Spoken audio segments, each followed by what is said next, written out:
မှာပါတယ်ဒါနဲနဲ့ကင်မရာပေါ့နော်ဒါအလုံးလုံးပုံအသုံးဝင်ပုံအသုံးပြုနေလေးကျွန်တော်သဘောတရားအတူတူရဲ့လုံလေးလေးကိုဆိုတော့ကျွန်တော်ဒါအတူတူရဲ့သဘောတရားလေးကျွန်တော်တင်ပေးသားမှာဖြစ်ပါတယ်ဆိုတော့ဒီကောင်တွေကဘယ်နေရာတွေမှာအသုံးဝင်တော့ဆိုတော့ဒါ 3D editing လုပ်တဲ့နေရာတွေမှာသုံးဝင်တယ်ပြီးရင် content တွေလုပ်တဲ့ဖန်တီးတဲ့နေရာတွေမှာဆိုတော့လုံးဝအသုံးဝင်တယ်ပေါ့နော်ဆိုတော့သူတို့ကဒါ 3D တွေမှာမပါမဖြစ်ကောင်းတယ်လို့ပြောလို့ရတယ်ပေါ့နော်ဆိုတော့အမေရိကန်ပြောမယ်ဆိုတော့ကျွန်တော်အတူတူတွေကို TikTok မှာတင်ပေးလို့မရှိဘူးဘာကြောင့်လဲဆိုတော့ဗီဒီယိုတအားရှည်သွားကျွန်တော်အနေနဲ့ဘန်းခံရတယ်ပေါ့နော်ဆိုတော့ဗီဒီယိုပေါင်းလည်းမနေပါကျွန်တော်ဘန်းခံရကြောင်းကျွန်တော် YouTube မှာပဲတင်ပေးလို့ရှိပါ brother တို့ကြီးဆိုတော့ဒါ YouTube channel ကိုဘယ်မှာသွားပြီးတော့ brother တို့နဲ့ join နိုင်အောင်ဆိုတော့ကျွန်တော် TikTok ဘိုင်းမှာကျွန်တော် link ရှိတယ်အဲ့မှာသွားပြီးတော့ကျွန်တော်တူတူလေးကျွန်တော်တင်ပေးထားတဲ့အရာတွေမှာသွားပြီးကြည့်လို့ရတယ်ဆိုတော့နောက် video တွေမှာလည်းကျွန်တော် YouTube မှာတင်ပေးဖို့အစီအစဉ်လေးရှိပါတယ်ဆိုတော့ live motion brother တို့နဲ့ error တက်လို့ down နေတာပဲဖြစ်ဖြစ်တင်တန်းလေးစုံစမ်းနေတာပဲဖြစ်ဖြစ်ကျွန်တော် TikTok ဘိုင်းမှာကျွန်တော် link နှစ်ခုရှိတယ်ပေါ့နော်ပထမအပေါ်ဆုံး link ရကြတော့ကျွန်တော်နေတဲ့ဒါ Telegram public channel ကနေပြီးတော့ဒါ live motion down နေတဲ့သူတွေဖြစ်ဖြစ်ဒါတင်တန်းဆက်သွယ်ခြင်းတဲ့သူတွေဖြစ်ဖြစ်ကျွန်တော်အပေါ် link လေးကျွန်တော် Telegram public channel တိုင်းရဲ့ link လေးပြီး live ဆက်သွယ်လို့ရတယ်ဆိုတော့တူတူလေးလေးလာခြင်းတဲ့ brother တွေအနေနဲ့လည်းဆိုတော့ကျွန်တော်တို့ဒီမှာ YouTube channel လေးလည်း TikTok ပိုင်းမှာချပေးထားဖြစ်ပါတယ်ဆိုတော့ brother တွေနဲ့ဆိုတော့ကျွန်တော်တို့ဒါအတူတူလေးကျွန်တော်တို့စလိုက်ကြအောင်မယ်နော်ဆိုတော့ဒါနည်းနည်းကင်မရာလေးလုံးလုံးပုံလေးကျွန်တော်ဘယ်လိုလေးအသုံးဝင်တော့ဆိုတော့ကျွန်တော်နမူနာလေးလောက်ပြပေးမယ်ဆိုတော့အားလုံးပဲစလိုက်ကြအောင်မယ်နော်ဆိုတော့ကျွန်တော်တို့ဒီမှာဒီထက်ရောက်ပြီဆိုတော့ brother အနေနဲ့ဒါ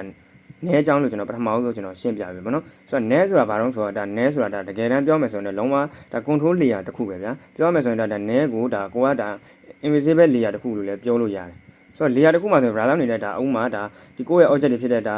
test တွေ image တွေ browser နဲ့ shape တွေပေါ့နော်ဒါကိုကဆွဲထားတဲ့အရာတွေတစ်ခုပေါ့နော်ဒါ file တွေပေါင်းထားတဲ့အရာတွေတစ်ခုကိုကဒါဥမာဒါ shape 3ခုရှိတယ်ကွာ shape 3ခုရှိတယ်ပြီးရင်ကိုကဒါဒီတက်တွေနဲ့ကိုတွဲထားတဲ့အရာတွေပေါ့နော်ဒါ rotation ဒါမှမဟုတ်တစ်ခုတနေရာနဲ့တနေရာနဲ့ဒီ layer နဲ့အတူသွားကိုကဒါ press extend လုပ်လိုက်အောင်ပဲပြောမယ်ဆိုရင်ဒါနဲတစ်ခုလှည့်လိုက်တာနဲ့ကိုကဒါ file နဲ့ကိုဒါနဲတဲ့ကိုထည့်ထားတယ်ဆိုရင်ဒါမှကိုကဒါနဲတစ်ခုလှည့်လိုက်တာနဲ့ဆိုတော့ကြံတဲ့ကိုနဲတဲ့ကိုထည့်ထားတယ်ဥမာစူးစီးထားတဲ့အကုန်လုံးအောက်က file တွေအကုန်လုံးနဲတစ်ခုတည်းကိုဥမာနဲ1နဲ့ကိုထည့်ထားတယ်ဆိုရင် browser အနေနဲ့နဲ1လှုပ်ရှားလိုက်တာနဲ့အောက်ကသူ့ရဲ့ layer တွေအကုန်လုံးကဒါနဲရဲ့ဥမာလဲတယ်ဆိုရင်နဲကလဲလိုက်တာနဲ့အောက်ကသူ layer တွေအကုန်လုံးလိုက်ပြီးလဲတယ်သူက extend လုပ်လိုက်တာနဲ့သူကextend လုပ်လိုက်တယ်နဲ့သူကြီးလိုက်တယ်ဆိုရင် browser တွေဒါကြီးလိုက်တယ်ဆိုတော့သူကလိုက်ပြီးကြီးတယ်ဆိုတော့သဘောတရားပေါ့နော် okay ဆိုတော့ကျွန်တော်လက်တွေ့လောက်ပြမှာ browser နဲ့နားလည်မယ်ထင်တယ်အဲဆိုကျွန်တော်တို့ဒီမှာစပြီးတော့ layer လေးတစ်ခုကျွန်တော်တို့စပြီးတော့ပုံလေးနဲ့တူစီသွားကြအောင်နော်ပြီးတော့ကျွန်တော်တို့ဒီမှာပုံလေးစပြီးတော့ကျွန်တော်တို့စပြီးတော့ထည့်လိုက်မယ်ပေါ့နော်ပုံလေးစပြီးထည့်လိုက်မယ်ထည့်ပြီးတော့ကျွန်တော်တို့ဒါကိုကဒါဒီရင်တော့ဒါပုံသေးသေးလေးဥမာဒါအများဆုံးအသုံးပြုတဲ့ဒါ 3D ပုံစံမျိုးလေးတစ်ပုံလောက်လုပ်ပြလိုက်မယ်နော်ကိုကဒီလိုမျိုးလေးလောက်ထားအောင် browser နဲ့နော်ဒီလိုမျိုးလေးလောက်မယ်ဆိုတော့နောက်တော့ပုံထပ်တယ်မယ်ပေါင်းလေကျွန်တော်ဒီမှာဒါမို့ဖိပြီးတော့တပုံမိတုံကိုယူလေးရတယ်ပေါ့နော်ဒါမို့လေးဖိပြီးတပုံမိတုံယူလေးရတယ် browser နဲ့မျက်တိလဲသွားမှာဆိုလို့ကျွန်တော်ဒါမို့လေးဖိပြီးလေးလောက်ပြရမယ်နော်တပုံချင်းယူထည့်ပါမယ်ပြီးတော့ကျွန်တော်ဒီမှာလည်းတပုံထပ်ထည့်လိုက်မယ်ဒီပုံလေးကိုကျွန်တော်နည်းနည်းလေးရှေ့ရပုံထက်နည်းနည်းကြီးလိုက်မယ်ပေါ့နော်လောက်လေးကြီးလိုက်မယ်ကြည့်တော့ကြီးလိုက်မယ်နောက်တော့ပုံထည့်ယူမယ် sorry နောက်တော့ပုံထည့်ယူမယ်နော်ဒါနမူနာလေးလောက်ပြနော် browser နဲ့လုံးဝဒါသဘောတရားလေးနားလည်သွားအောင်လို့ okay ဆိုတော့ဒါလေးကိုလည်း extend လုပ်လိုက်မယ်ဒါလေးကိုလည်းဒါရှေ့ရဒီပုံနဲ့ဒန်းလူရွယ်စားလောက်ထားလိုက်မယ်နော်ဒီကောင်လေးတော့လောက်ထားလိုက်မယ်နော်ဘက်ကပုံလေးကိုလည်းဒီဘက်လေးနည်းနည်းတိုးလိုက်မယ် okay ဆိုတော့နောက်တော့ပုံထည့်ယူမယ်နောက်တော့ပုံကကျွန်တော်ဒီပုံလေးထည့်ယူလိုက်မယ်ဒီပုံလေးကြာနေနေလေးထည့်ကြည့်ပေးမယ်နော်ပြီးတော့ဒါ browser နဲ့ဒါနမူနာလေးကျွန်တော်လောက်ပြပေးရနော်ဒါမျိုးလေးထည့်ယူလိုက်မယ်ပြီးတော့နောက်တော့ပုံထည့်ယူလိုက်မယ်ပတ်စုံဖြစ်သွားအောင်လို့ပေါ့နော်ဒါမျိုးလေးထည့်ယူလိုက်မယ်ဒီကောင်လေးကိုလည်း extend လုပ်ပြီးတော့သေးလိုက်မယ်ပေါ့နော်ခေဆိုတော့ဒီကောင်လေးလည်းဒီဘက်လေးနဲ့ဆွဲလိုက်မယ်ပြီးတော့ဒါဒီလိုမျိုး layer တွေအကုန်လုံးကိုကျွန်တော်တို့အနေနဲ့ဒါ layer 5ခုရှိတယ်ပေါ့နော် layer 5ခုရှိနေမှာ browser အနေနဲ့ဒီကောင်တွေကိုကိုကဥမာနေနဲ့ဒါ task တွေထည့်ချင်တာဖြစ်ဖြစ်ဒါပုံတွေထည့်ချင်တာဖြစ်ဖြစ်ကိုကဥမာဒါဒီထိန်းချုပ်ချင်တယ်ကိုက control လုပ်ချင်တယ်ဆိုရင်ဒါကိုကဒီပုံတွေအကုန်လုံး group ဖွဲ့ပြီးတော့ဒါမူကစားလို့လေကိုကဒါအဲ့လိုမျိုးじゃလုံးဝအဆင်မပြေဘူးပေါ့နော်3D လောက်တဲ့နေရာမှာဆိုရင်ကိုကဒီလိုမျိုးဒါဥမာတဲ့ browser နဲ့ဒါ group ဖွဲ့လိုက်မှဆိုပါစို့ group ဖွဲ့ပြီးတော့ဒီလိုမျိုးဒါ move နဲ့ဒါ browser နဲ့ကစားမယ်ဆိုရင်လုံးဝအဆင်မပြေဘူးပေါ့နော် okay ဆိုတော့အဲ့လိုမျိုးလေးအဆင်မပြေတော့ကိုကဒါနဲနဲ့ကိုဘယ်လို control လုပ်ပြီးတော့ဘယ်လိုမျိုးကိုကဒါ press attach လုပ်လို့ရအောင်ဆိုတော့ဒါ browser နဲ့ကျွန်တော်တစ်ချက်ပြမယ်နော် okay ဆိုတော့ဒီကောင်တွေအကုန်လုံးကိုကျွန်တော်နဲနဲ့ထိန်းချုပ်လိုက်ကြအောင်ဆိုတော့အပေါင်းလေးကိုတစ်ချက်နှိပ်မယ်နော်အောက်ကအပေါင်းလေးကိုတစ်ချက်နှိပ်မယ်နှိပ်ပြီးဒီမှာ object element ဆိုတော့တစ်ချက်ရှိရတွေ့လားအဲ့လိုကျွန်တော်တစ်ချက်နှိပ်လိုက်မယ်ပြီးရင်ဒီမှာနဲဆိုတာလေးရှိရတွေ့လားနဲဆိုတော့တစ်ချက်ယူလိုက်မယ် okay ဆိုတော့ရပြီတော့နဲလေးယူပြီးသွားပြီနဲလေးယူပြီးတော့ဒီကောင်တွေအကုန်လုံးကိုကျွန်တော်ဒီမှာရေးထားတာက net 1ပေါ့နော် net 1ဆိုတော့အောက်ကပုံလေးတပုံချင်းကိုကျွန်တော် net 1တော့တတ်ထည့်လိုက်ကြအောင်ဘယ်လိုထည့်မလို့ဆိုတော့ဒီမှာပုံက9ပုံရှိရဗျာ9ပုံရှိရဆိုတော့အောက်ဆုံးပုံဆိုတော့ကျွန်တော်စပြီးထည့်လိုက်မယ်နော်ဆိုတော့အောက်ဆုံးပုံလေးတစ်ချက်နှိပ်လိုက်မယ်နှိပ်ပြီးတော့ဒီမှာကျွန်တော်အပေါ်မှာအဆက်သေး30ရဲ့ပြီးအမှိုက်ပုံးလေးရှိတယ်ပြီးရင်ဒီမှာဒီ align motion နဲ့တူကျွန်တော်အဆက်လေးနဲ့ဝိုင်းထားတဲ့ဒါ4000ပုံနှစ်ထပ်ရှိမှာပေါ့အဲ့ဒါလေးတစ်ချက်နှိပ်လိုက်မယ်နှိပ်ပြီးတော့ကျွန်တော်ဒီမှာပါတာက net 1ဆိုရှိရနော် okay ဆိုတော့ကျွန်တော် net 1နဲ့ကိုထည့်လိုက်ကြအောင်ပထမပုံ okay ဆိုတော့တန်ရဲ1နဲ့ထည့်ပြီးနော်ထည့်ပြီးတော့ကျွန်တော်ဒီမှာဒီ align motion နဲ့တောချီလေးတစ်ခုချိန်နေတဲ့ပုံစံလေးပြလိုက်မယ်နော်အဲ့ဒါထည့်ပြီးတော့နော်အဲ့ဒါနောက်တစ်ပုံထပ်တယ်မယ်အဲ့ဆိုဒုတိယပုံလေးတစ်ချက်နေလိုက်မယ်မထည့်ရသေးဘူးဖြစ်တဲ့ကြောင့်ဒီမှာဒါမျိုးလေးပြတာနော်ထည့်ပြီးတော့နော်တောချီလေးချိန်နေပုံလေးပြလိုက်မယ်နော်ဥဒအဲ့ရလေးထပ်နေမယ်နှိပ်ပြီးကျွန်တော် nail 1ဆိုထပ်နေလိုက်မယ်ဆိုတော့တတိယပုံထပ်နေမယ်ထုံးစံတိုင်းလေးအတိုင်းလေးပဲနှိပ်မယ်ပြီးရင် nail 1ထပ်နေမယ်ပြီးရင်၄ပုံမြောက်ပြီးရင်ခုနကကျွန်တော်ပြောခဲ့တဲ့ဒီမှာအမိုက်ပုံပြရဒီမှာနှစ်ထပ်ပုံဟာလေးတစ်ချက်နေမယ်ပြီးရင် nail 1ပြီးရင်နောက်တစ်ပုံ၅ပုံမြောက်ပြီးရင် nail 1 okay ဆိုတော့ဒီကောင်ဒီအကုန်လုံးကိုကျွန်တော်ဒီမှာအကုန်လုံးကိုဒါစုစည်းပြီးတော့ကျွန်တော် access လုပ်လိုက်ပြီဆိုတာနဲ့ဗရာသောင်းနေနဲ့ဒီမှာ nail 1ကိုလှုပ်ရှားရတဲ့အကုန်လုံးပါလာပြီပေါ့နော် okay အဲ့ဒါကိုကျွန်တော်ဒီမှာ control လုပ်တာလို့ခေါ်တယ်နော်ဆိုတော့ဒီတပုံခုနကကျွန်တော်ပြောခဲ့လို့ group ဖွဲ့ပြီးလုပ်မယ်ဆိုဗရာသောင်းနေလုံးအဆင်မပြေနိုင်ဘူးပေါ့နော် okay ဆိုအဲ့လိုမျိုးလေးပြီးပြီဆိုရင်ဗရာသောင်းနေနဲ့ဒီ nail 1ကိုဒီပုံဒီအကုန်လုံးကိုဘလို့ဒါကျွန်တော်မူကစားလို့ရတော့ဘလို့လေးခုံလို့ရအောင်ဆိုကျွန်တော်ဒါနောက်တစ်ခုနဲ့ကျွန်တော်ထပ်ပြီးတော့ control လုပ်ပြမယ်နော် okay ဆိုတော့ကျွန်တော် nail 1လေးနဲ့အချိန်ကျွန်တော်လှုပ်ရှားလိုက်ကြအောင်ဆိုတော့ကျွန်တော်တို့ဒီမှာ nail 1လေးကိုနှိပ်မယ်ပြီးဆိုဒီမှာ move and transform ဆိုတာလေးတွေတစ်ချက်ဝင်မယ်ပြီးဆိုကျွန်တော်ဒီမှာဒီဘက်ကအကြီးသေးလုပ်တဲ့ဒီကောင်လေးတွေကိုနှိပ်လိုက်မယ်နော်ဒီဘက်ကကောင်လေးနှိပ်လိုက်မယ်ဒီဘက်ကအရွှေပြောင်းဒီဘက်ကအကြီးသေးပေါ့နော်ကိုယ်တော့အကြီးသေးလုပ်နေဖြစ်တဲ့ကြောင့်ဗရာသောင်းနေနဲ့ဒီမှာရင်တော့ဒီကောင်လေးတွေကိုဒီဘက်လေးနဲ့တက်အောင်ထားလိုက်အောင်တက်ပြီဆိုရင်ကျွန်တော်ဒီမှာ key pin လေးတစ်ခုတစ်ချက်ချမယ်ပြီးရင်နောက်ကိုတစ်ချက်နည်းနည်းလေးလာလေးဆွဲမယ်ကိုယ်ဆိုတော့ကျွန်တော်ဒါအတူတူလေးလောက်ပြလိုက်တော့ဆုံးယူသွားရတော့မယ်နော် key pin လေးတစ်ခုထပ်ချမယ်ကိုယ်ဆိုတော့ဒါမျိုးလေးလာမယ်နော်ကိုယ်ဆိုတော့ကျွန်တော်ဒီမှာနောက်ဆုံးမှာဆိုရင်ကျွန်တော်ဒီမှာအကြီးသေးလောက်နေဖြစ်တဲ့ကြောင့်မလို့ဒီမှာဒီဘက်က 0.00 ဆိုလေးချက်နေပြီးတော့ဒီကောင်လေးကိုနည်းနည်းလေးကြည့်ပေးလိုက်ဒီလေးမျိုးလောက်လိုက်မယ်ပေါ့နော်ကိုယ်ဆိုတော့ကျွန်တော်ဒီကောင်လေးကိုလည်းဒီဘက်နည်းနည်းဆွဲပေးလိုက်တဲ့သွားနော်ကိုယ်ဆိုတော့ကြည့်လိုက်ကြဒါမျိုးလေးလာမှာပေါ့နော်okay ဆိုတော့ဒီလိုမျိုးလေးဒါယူလေးကျွန်တော်တို့ဒီမှာဆွဲလိုက်ပြီဆိုတော့ကျွန်တော်ခုံအောင်ဘယ်လိုလုပ်မလို့ဆိုတော့ nail တစ်ခုနဲ့ထပ် control လုပ်မှရမယ်ဗျာဒါလည်းနော်ဆိုတော့ဒီမှာဒီကောင်ကိုထပ်ပြီးကျွန်တော်ဒီ nail 1ကြီးထပ်ပြီးခုံမယ်ဆိုခုံလို့မရဘူးဗျာဒါလည်းနော်အဲ့မှာဆိုရင် low က400တွေကမကြီးမညာတွေခုံသွားမှဖြစ်တယ်နော် okay ဆိုတော့ကျွန်တော်တို့ဒီမှာ nail 2နဲ့ထပ်ပြီး control လုပ်လိုက်ကြokay ဆိုတော့ကျွန်တော်အပေါင်းလေးကိုထပ်နေမယ်ပြီးရင် object element ဆိုတော့တစ်ချက်ထပ်နေမယ်ပြီးရင် nail ဆိုတော့ထပ်နေလိုက်မယ်ဆိုရင် nail 2လေးကရောက်ရှိလာမှာဖြစ်ပါတယ် okay ဆိုတော့ကျွန်တော် nail 1ကို nail 2နဲ့ထည့်လိုက်မယ်ဆိုရင်ဒါ nail 2ရဲ့ဒါ control လှုပ်ရှားမှုအကုန်လုံးက nail 2မှာအကျိုးသက်ရောက်မှုရှိသွားပြီဗျာ။နောက်အောက်ကပုံတွေလုံးဝကိုကမရှိဘူးဆိုသဘောထားတာလေနော်။ပြီးတော့ကျွန်တော်တို့ဒါ nail 1ကို nail 2နဲ့တစ်ချက်ထည့်ထည့်လိုက်ကြအောင်။ဆိုတော့ nail 1ကိုနှိပ်မယ်။ပြီးရင်ကျွန်တော်တို့ဒီမှာအမိုက်ပုံပြဒီမှာဒီကောင်လေးနှစ်ထပ်ပုံလေးတစ်ချက်နှိပ်ပြီးတော့ nail 2ဆိုတစ်ချက်နှိပ်လိုက်မယ်ဆိုရင် nail 2ရဲ့ control လှုပ်ရှားမှုအကုန်လုံးကကျွန်တော် nail 2မှာပဲအကျိုးသက်ရောက်မှုအကုန်လုံးရှိသွားပြီပေါ့နော်။ပြီးဆိုတော့ဒီတစ်ခုကအရှိအကောင်ကိုကျွန်တော်တို့ဒီမှာဒီadjust လုပ်လိုက်တဲ့နေရာမှာဆိုရင်ကျွန်တော်အကြီးသေးလုပ်ခဲ့တယ်ပြီးရင်နောက်တစ်ခု nail 2မှာကျွန်တော်တို့ဒီမှာ nail 1ကို nail 2နဲ့ထပ်ထည့်လိုက်လေဖြစ်တဲ့ကြောင့်မလို့ nail 2မှာကြာကျွန်တော်တို့ခုံမယ်ပေါ့နော် effect ထည့်ထည့်လို့လည်းရတယ်okay တော့ကျွန်တော်တို့ဒီမှာ move and transform ဆိုရတဲ့တစ်ချက်ထပ်ဝင်မယ်ပေါ့နော် nail 2ကိုနှိပ်ပြီးတော့ okay တော့ကျွန်တော်ဒီမှာဥမာအနေနဲ့ browser အနေနဲ့ဒါ b လေးချခဲ့တယ်ဆိုပါစို့ b လေးချခဲ့မယ်နော်ကျွန်တော် b လေးဒါအစင်လိုက်လေးချသွားတယ်နော်ဆိုတော့ဒါမှလေးချသွားတယ်ဆိုတော့ကျွန်တော်ဒီမှာစပြီးတော့ကျွန်တော် key pin လေးချပြီးခုံကြည့်ရအောင်နော်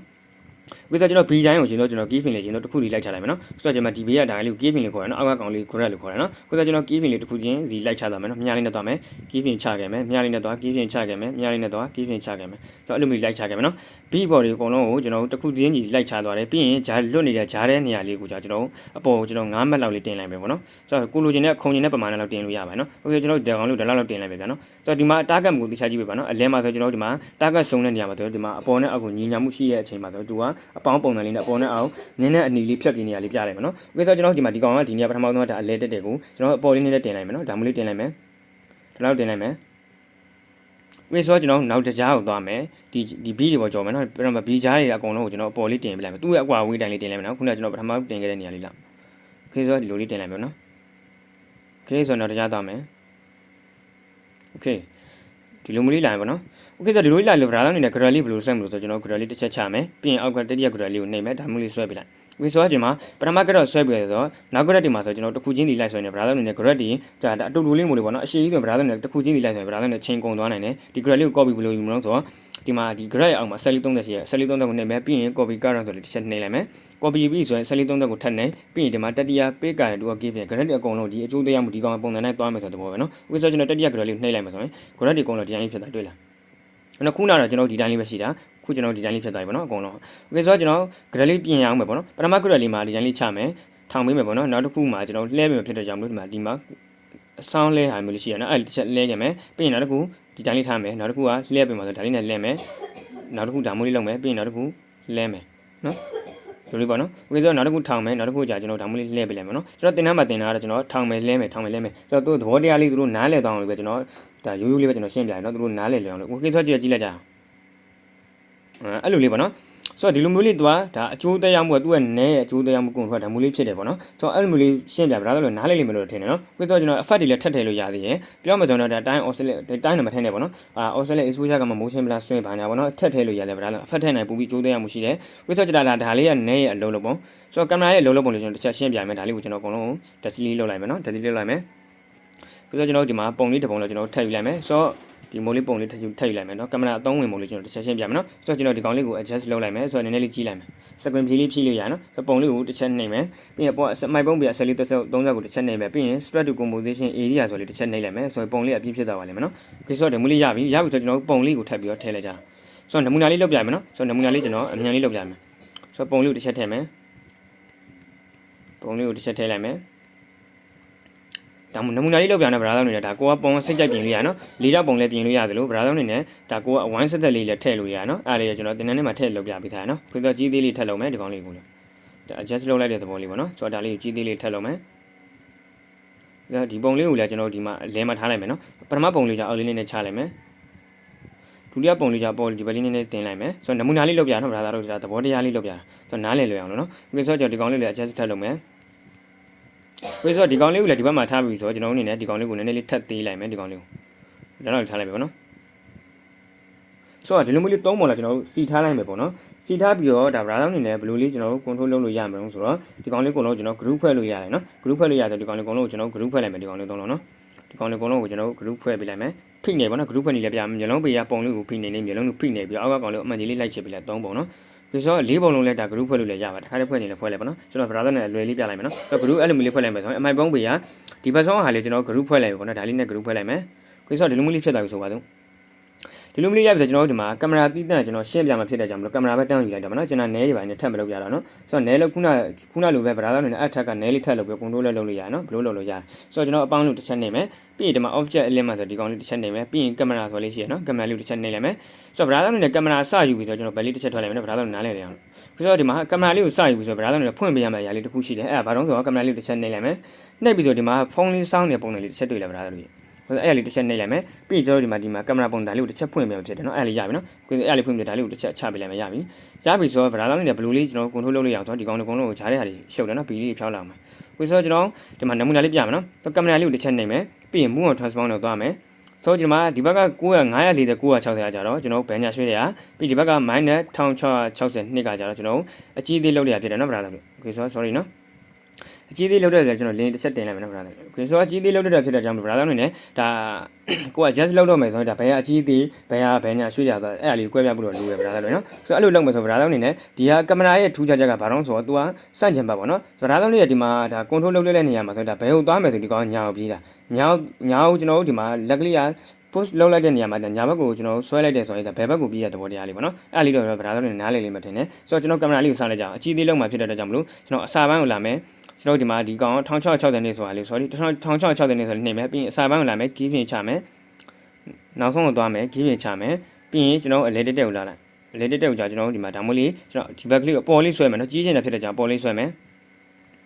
ဒါမို့လေးဆွဲလိုက်မယ်ဆွဲလိုက်မယ်နော် okay ဆိုတော့ကျွန်တော်အဲ့လိုလေးဆွဲပြီးဆိုတော့ကျွန်တော်ဒီဘက်က960 940ဘက်ကိုတစ်ချက်နှိမ့်လိုက်မယ်ဒီကောင်လေးကိုကျွန်တော်အောက်လေးတစ်ချက်ချပေးလိုက်မယ်နော်အောက်လေးတစ်ချက်ချပေးလိုက်အောင်မယ်ကဲဆိုလူလေးလုံးမယ်နော်ကျွန်တော်ဒါမျိုးလေးလာမယ်ဗရာလို့ဒီလိုမျိုးလေးဒါလောလောတဲ့ဒီလိုမျိုးလေးလာပြီပေါ့နော်အကြီးသေးလေးလာတယ်ပေါ့ကျွန်တော်တို့ဒါမှဆိုရင်စပြီးတော့ကျွန်တော်ဘဲညာရွှေ့ရလေးဘယ်လိုလုပ်မလို့ဆိုတော့အစာပိုင်းကိုလာမယ်ကျွန်တော်တို့ဒီမှာကီးပင်တစ်ချက် sorry ဒါကီးပင်ချပဲနော်ကျွန်တော်တို့ဒီမှာဆိုရင်ဒါအစာပိုင်းလေးကိုကျွန်တော်တို့ဒီကောင်လေးကိုဒါညာပလေးနည်းနည်းဆွဲလိုက်မယ်ပေါ့နော်ဒါမျိုးလေးဆွဲလိုက်မယ်ဒီဘက်ကလေးနည်းနည်းဆွဲလာနော်ဒီလေးဆွဲပြီးကျွန်တော်တို့ဒီမှာဒါလေးပေါ်လေးတင်မယ်ပြီးရင်ဒီဘက်က1660နေဆိုတော့တစ်ချက်ပြန်နှိပ်ပြီးဒီကောင်လေးကိုနည်းနည်းလေးကြီးမယ်နော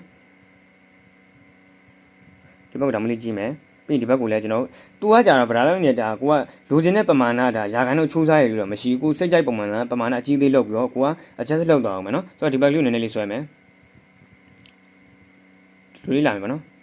ာ်ဒီအလဲကောင်ကကြာကျွန်တော်လည်းထပ်သေးပေးလိုက်မယ်နော်လက်မလေးသေးလားလူလေးလာမယ်ပေါ့နော်ဆိုတော့ကျွန်တော်ဒီဘက်ကိုကြာတော့လေဒီဘက်ကိုပြန်ဆွဲပေးလိုက်960ဘက်ကိုတစ်ချက်ပြန်နေဒီဘက်လေးနည်းနည်းဆွဲပေးလိုက်နော်ကင်မရာရဲ့သဘောတရားဗရာဆိုနားလဲထားမယ်ဆိုရင်ဒါသူကလောရတာကြလွယ်တယ်နော်ဗရာဆိုတာကြီးကိုကဒါဒီရှုပ်ခတ်နေရထက်ဆိုင်ကိုကဒါမျိုးရှင်းရှင်းလင်းလင်းလေးပေါ့နော်တခုချင်းလေးဒါလွယ်ရလေးရင်ချင်းဗရာဆိုလည်းလုံးဝအဆင်ပြေရမှုလေးဖြစ်တယ်နော်ဆိုတော့ဒါမျိုးလေးဒီဘက်လေးနည်းနည်းဆွဲပြလိုက်မယ်ဒါလေးကိုပေါ်လေးနည်းနည်းတင်လိုက် ခုနကျွန်တော်ပြောခဲ့သလိုကင်မရာသဘောတရားကတော့စန့်ကျင်ပါဘောနော်ဒါဘယ်ကိုကွန်ထရိုးလုပ်မယ်ဆိုညာကိုသွားတယ်ညာကိုကွန်ထရိုးလုပ်မယ်ဆိုဘယ်ကိုသွားတဲ့သဘောတရားပါနော်โอเคတော့ကျွန်တော်တို့ဒီမှာကြည့်လိုက်ဆက်ကြည့်လိုက်ကြအောင်နော်ဒီမှာဒီကလဲရကောင်လေးကျွန်တော်နည်းထပ်သေးလိုက်မယ်နော်ဒီမျိုးလေးသေးလိုက်မယ်ဒါမျိုးလေးပေါ့နော်မတူဘူးပေါ့နော်နည်းနဲ့ကင်မရာတူတယောက်နဲ့တယောက်က3ဝင်ပေါ့3လုံးပုံမတူဘူးပေါ့နော် gray လေးတစ်ချက်ဆွဲမယ်ဆိုတော့အတက်ဒီအောက်ဆုံး gray လေးနေမယ်ပြီးရင်ဒီဘက်ကိုလည်းအောက်ဆုံး gray လေးနေမယ်ဆိုတော့တစ်ချက်ကြည့်လိုက်ကြအောင်နော်ကျွန်တော်တို့ဒါတူတဲ့သဘောတရားလေးပေါ့နော်ဒီသဘောတရားလေးနားလည်ထားမယ်ဆိုဗရာလုံးအနေနဲ့ဒါကိုကဒါ 3 edit တွေမှာလင်3ခဲ့ပြီဆိုရင်တော့သူတို့အနေနဲ့တော့တစ်ချက်ဘတ်ထွက်လိုက်မယ်ဆိုပါလေနော်ဘတ်ထွက်လိုက်မယ်ဆိုဗရာလုံးအနေနဲ့တစ်ခုရှိတယ်နော်အဲ့ဒါကြတော့ဗရာလုံးအနေနဲ့ဒီမှာကင်မရာကြီးကတခါတည်းအကျိုးတရားမရှိဘူးကိုကသူနဲ့ချပြတဲ့လင်နဲ့ဝင်ခဲ့ပြီဆိုတော့တစ်ခုဖွင့်ပြရမှာဘာလို့ဆိုတော့ဒီမှာကင်မရာတစ်ချက်နေမယ်ပြီးဒီမှာခုနကျွန်တော်ပြောခဲ့တဲ့ဖုန်းလေးဆောင်းနေတယ်တစ်ချက်နေပြီဒါလေးဖွင့်ပြရမှာနော်အဲ့လေးဖွင့်ပြရပြီနော်အဲ့ဒါဆိုသူ့ရဲ့အကျိုးတရားမှမှန်သွားပြီနော်ဝိဆိုဒါမျိုးလေးလာမှာသူကဆိုတော့ဒီနေရာမှာဘာလို့ဆိုတော့ဒီမှာက content creator တွေအများဆုံးမှာအသုံးပြုတဲ့ဒါကင်မရာဒီဇိုင်းပုံစံမျိုးလေးပေါ့နော်သူကဒီလိုမျိုးလေးတွေမှာဆိုရင်ဒါစာတန်းထိုးလေးတွေပုံလေးထောက်ပြတဲ့နေရာလေးမှာဆိုရင်လုံးဝအသုံးဝင်တယ်ပြီးရင်သူကဒါ group အမှတ်တွေဖွဲ့ပြီးတော့စာတန်းထိုးတဲ့နေရာလေးမှာလုံရင်တော့လုံးဝအသုံးဝင်တဲ့အရာလေးတစ်ခုလို့ပြောလို့ရတယ်နော်ကင်မရာမှာဆိုရင်သူကဒါစာတန်းထိုးလေးနဲ့ဘာညာကျွန်တော်နောက် video လေးမှာကျွန်တော်ဒါ YouTube channel မှာကျွန်တော်တင်ပေးနိုင်မှုရှိရနော်ဆိုတော့ okay ဆိုတော့ဗရာလောက်နေဒါလေးသဘောတရားလေးနားလည်မယ်လို့ထင်တယ်နော်သဘောတရားလေးနားလည်ထားရင်ဗရာလောက်နေနဲ့ဒီသူက editing လုပ်တဲ့နေရာမှာဆိုကိုကသဘောတရားလေးတော်တော်နားလည်ထားဆိုလုပ်တဲ့နေရာမှာနည်းနည်းလေးအခက်အခဲလေးအရင်တက်ရှိရတဲ့တိုင်းဒါမှမဟုတ်နားလည်ထားဆိုဗရာလုံးနဲ့လွယ်ကူသွားတာမျိုးတွေရှိရပါတော့။ Okay ဆိုတော့ဒါဗရာလုံးနဲ့နားလည်လိမ့်မယ်လို့ထင်တယ်။ဆိုတော့ဗရာလုံးနဲ့ဒါ alignment ဒေါင်းနေတာဖြစ်ဖြစ်တင်တဲ့တက်ရှင်တာဖြစ်ကျွန်တော် TikTok ဖိုင်မှာ link ရှိရနော်။ Okay အဲ့နေရာမှာလာအောင်ဆက်သွယ်လေးရတယ်။ဆိုတော့အားလုံးကိုချစ်ပါတယ်အားလုံးပဲပိုင်မယ်ပါ